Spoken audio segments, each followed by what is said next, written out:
কথাই আছে না, যা হয় তা ভালোর জন্যই হয়। কথাটা কেন বললাম আজকে সেটাই শেয়ার করব।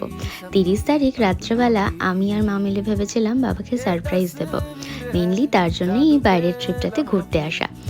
30 তারিখ 12টা বাজার সাথে সাথেই চলে গেলাম বাবাকে সারপ্রাইজ দিতে।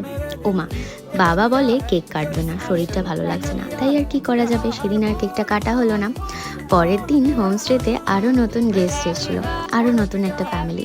তাদের সাথে বন্ধুত্ব হয়ে গেলই নিমেষে। তারপর আর কি সবাই মিলে মজা করে হই হই করতে করতে বাবার বার্থডেটা সেলিব্রেট হলো। প্রথমে তো আমরা ভাবছিলাম পাহাড়ে গিয়ে আমরা বার্থডে সেলিব্রেট করব, কোনো চেনা মানুষ থাকবে না, কেমন হবে না হবে। তারপর যেন দিনটা কি সুন্দর গেল, একটা অচেনা পরিবার কিভাবে চেনা হয়ে গেল। কমেন্ট করে তোমরাও জানিও তোমাদের সাথেও ঘুরতে গিয়ে এরকম হয়েছে কিনা। আমরা তো যেখানে যেখানে ঘুরতে চাই সেখানেই বন্ধু বানিয়ে নিই। ব্লগটা ভালো লাগলে সাবস্ক্রাইব করো, আর দেখা হবে পরবর্তী